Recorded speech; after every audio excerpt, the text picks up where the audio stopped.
What is up, everybody? Today I'm going to show you a simple and cheap way to take great photos for your Amazon page.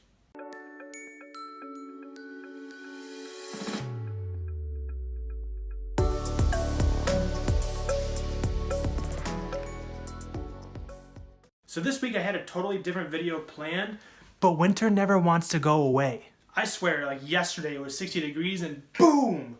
Winter is like, no, not having it, here's some ice. Everything is just covered in a sheet of ice. Once I got over how angry I was initially, I looked around and actually looked kind of nice.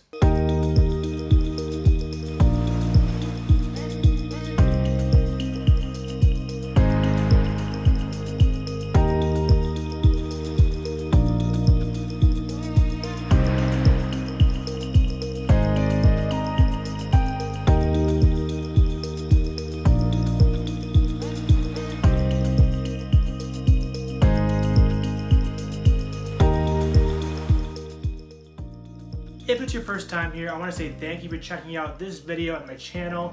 If you like this video, please let me know by dropping a like below, and also subscribe to my channel if you want to see more videos going over different photography tips, tricks, tutorials, vlogging, and other kind of stuff. I'm not really quite sure what I'm doing with this channel. If you could subscribe, that'd still be awesome. So recently I've had a few friends ask me how to take better photos for their Amazon page. I don't sell on Amazon, and I didn't realize how stringent they are on their requirements for that main picture. It has to be perfectly white background. I just thought, okay, maybe white background, that seems easy. You need to have it the actual color code white for the entire background. And I know that sounds easy, and for most photographers it probably is, but a lot of people are doing this stuff with their phone. So that's my challenge today, is to make a really nice Amazon photo using your phone. And there are things online that you can buy, like little light tents or light cubes, and they're usually at $100 to $150. I have a way I think you can do it for less than $30. So here are the things you're gonna need. So you're gonna need two lights. Any light will work, honestly. The closer to white that the light bulb is, the better, but you can always change the white balance after the fact. I'm actually using this little like work light I got from Walmart. It was like $16. I got two of these. These are actually really handy. I use them quite a bit. I actually have these A-clamps. I just clamp them to everything because they are super bright. And for a background, a lot of people just grab like a sheet or something like that, and that will work.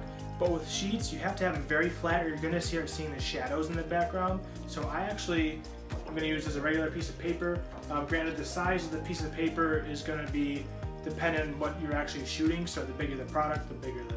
You're gonna need two boxes, roughly the same size. These are literally just two random boxes from a headset and my old roommate's Funko collection. I'll show you what to do with those later. And the last thing you're gonna need is a white garbage bag. Alright, so to save some time, I actually got everything set and I'll just show you what I did. So I used the garbage bag and the boxes to do some DIY soft boxes, and I've used this in the past and they work actually really well, even though they look kind of janky. What you do is you make sure the box has no front or back, and then just take half the garbage bag. I literally just tore it in half and just taped it around one side. I did that with both of them, both roughly the same size. Let's see how they work. So all I did with the paper was tape it up to the wall and make sure there was this nice curve as to not create any kind of hard lines in the background. So I'm first just going to place the lights to each side and show you how that would look without the boxes. And I could make that work. That actually doesn't look bad at all.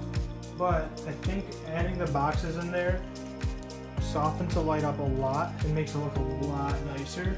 So you can see by adding the lights into the boxes, it creates bigger light sources and makes them a lot softer and is a lot more pleasing. So let's pop off a few shots, see how they come out, and then we'll try to edit them and see if we can get that really pure white background. So the camera app I use is Lightroom Mobile. It's free and you can get full control over the image. You can even do custom white balance like I'm doing here. It's something you can do in editing, but it's just nice you can do it right off the bat. And with Lightroom Mobile, you can actually mess with the shutter speed, the ISO, and all that kind of stuff, and make sure you get the best image that the native camera app might not be able to get you. So it's really just a matter of playing around with the different settings and sliders to get the background as white as you can without making the actual lens blown out.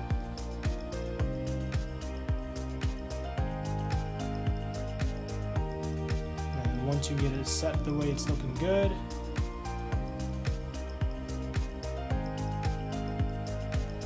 And then once you take the picture, you can also use Lightroom Mobile to actually edit the photo as well, which is really nice and can make things pretty fast. You can mess with the exposure, you can mess with the contrast, you can even do highlights, shadows, and even a curve, which is really nice. The curve adjustments help you kind of bring up the lights and kind of keep the detail in the darks and all that kind of good stuff. I like to kind of make an S curve, but you got to be careful that you're not blowing out the actual image. So the picture looks actually really good right out of the camera, but the background isn't perfectly white yet.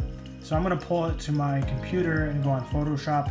Photoshop is actually only $10 a month now, and I highly recommend it if it's something you're going to be using a lot, and it can save you a lot of time. This isn't a paid ad by Adobe at all. I just think it's a huge time saver, and yeah. So I'm going to open up the image here. And what I'm going to do first is grab the magic wand tool and just click on a white area, and that's going to select everything around the lens, and then I'm going to create a new layer by clicking right there. Make sure I have white all the way in the corner selected. Then on the new layer, I'm going to take my paint bucket, and I apologize for this crappy video, but that's the best I have right now. And then all I do is click it, and it is almost impossible to tell the difference, but especially on the phone, but it definitely is making a difference. Then I just select, deselect, and boom, it is done.